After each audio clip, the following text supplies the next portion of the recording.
రాత్రి అయింది, నిద్రపోకుండా ఈడేం చేస్తున్నావునా? మా వైఎస్ఆర్ కొడుకు వస్తున్నాడంట, ఆయన కోసం ఎదురు చూస్తున్నా అన్నా. కాదన్నా, మీ వైఎస్ఆర్ కొడుకు వచ్చి నీ ముందు నిల్చున్నా నీకు కనపడదు కదనా? అన్నా, నాకు ఆయన కనపడకపోయినా నేను ఆయనకి కనపడతా కదన్నా.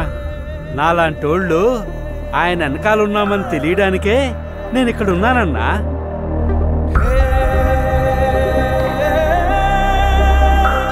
తండ్రి పోయాడనుకుంటే కొడుకొచ్చాడు.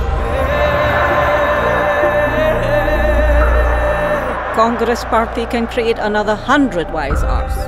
Tell him, if he doesn't fall in line, the consequences will be very harsh.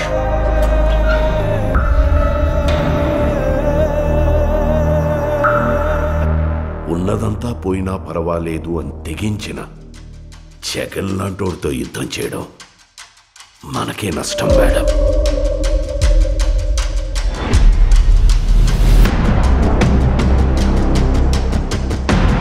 చరిత్రలో కని విని ఎరుగని రీతిలో అవినీతి చేశాడని అభియోగాలు మోపండి.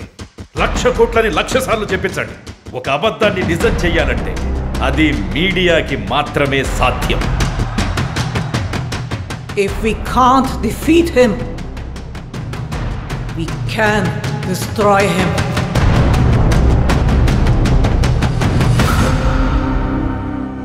చరిత్ర నన్ను గుర్తుపెట్టుకుంటుందో లేదో నాకు అనవసరం అన్నా, కానీ ఒకవేళ గుర్తుపెట్టుకుంటే తండ్రి కోసం ఇచ్చిన మాట తప్పని కొడుకుగా మీరన్నా ఆ చరిత్ర గుర్తుపెట్టుకుంటే చాలన్నా.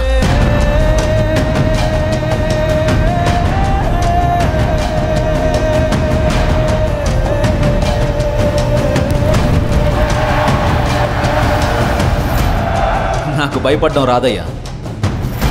నేనేంటో, నా రాజకీయం ఏంటో మీకింకా అర్థం కాకపోవచ్చు, కానీ ఒక్కటి గుర్తుపెట్టుకోండి, నేను వైఎస్ రాజశేఖర్ రెడ్డి కొడుకుని.